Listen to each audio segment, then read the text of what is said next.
Comedy is difficult due to how hit or miss it can be. Comedic anime is no exception to this rule. So when you have a show that tries to create comedy out of the tired virtual MMO trope, there's almost an expectation that it will suck. Luckily, the show that I'm reviewing today managed to be an example of a comedy that worked perfectly. Konosuba had a relatively short run, but was quickly picked up for a second season, and for good reason. I'm Banana Owens, and this is an Otaku Youth Anime Review.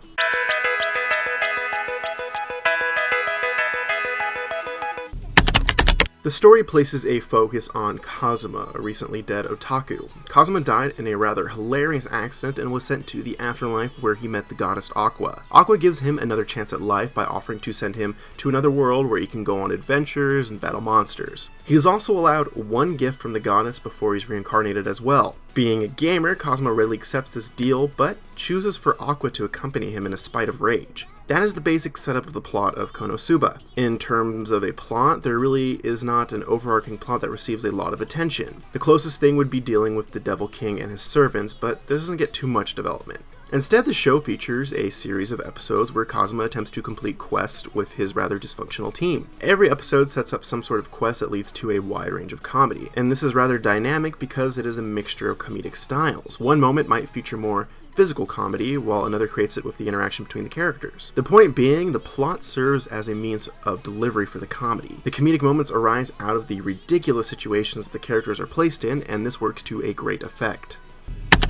The main characters of this series are the reason why the show is so great. Their interactions and quirks create the best comedic moments of the show. I'll give a brief rundown of the four main characters. Kazuma is the straight man of the show. Unfortunately, he has to deal with the utter incompetence of his party. He is probably the most competent out of his entire group as well. He is a very sarcastic character, and his interactions with the party are some of the best of the series. My favorite running joke is his tendency to reply with "I'm Kazuma" whenever another character says his name. It's a relatively minor way to showcase his sarcastic nature, but it's a perfect example. At first, Aqua appears to be a very proper goddess, but that perception is gone by the end of the first episode. She is a brat and an airhead, as well as being utterly selfish as well. Her known negative qualities are shown by her wasting her experience points on party tricks instead of another spell that could help their party. A lot of the comedy from her comes from placing her into situations where she's not treated very well. Her reactions during one episode where she has to stay in a cage are some of the finest moments of this series. Megumin is the resident mage of the group, with the one caveat that she can only perform a single type of magic. Unleashing this magic leaves her exhausted so much that she collapses and can't move. The problem is aggravated at her tendency to prematurely cast her magic all the time. She is absolutely useless after using her magic, given that she can only use it once a day as well. Her comedy derives from her intense love of explosions, so much so that the rest of the town considers her to be insane.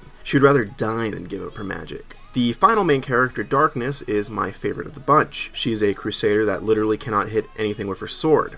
But despite this, she continues to put herself in harm's way. Darkness acts this way because she's a rampant masochist. She gets off on getting hit by monsters or even just the thought of getting harmed. She even details an entire fantasy to a villain, to which the villain is absolutely embarrassed. Overall, the cast and main characters are astounding and make this show. The animation quality for the show is not a highlight, but works with what the series is trying to accomplish. The goofiness of the animation actually fits with the comedic overtones quite well. Now, there are a few moments of outstanding quality though. The effects on the spells are a rare jump of quality for the series. The scenes look so well done that is quite surprising. The animation is not its strongest point, but it works.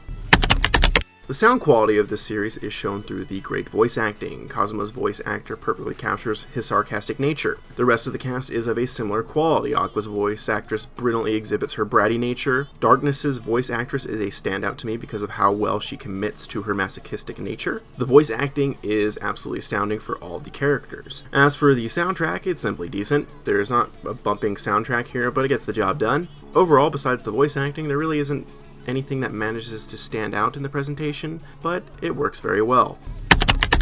Konosuba remains one of the finest examples of a comedic anime. I cannot wait until the next season starts. The story provides the situations that lead to the many comedic character moments. The main cast of characters is perfectly dysfunctional. I realize that doesn't make too much sense, but it fits. The comedy is the result of the absolutely insane interactions between this main cast of characters. The animation is decent, but nothing special. However, the voice acting is phenomenal. I give Konosuba my Banana-owned stamp of approval. It's a short watch, but well worth it. I'll be back for another feature next week, so thanks for checking this one out.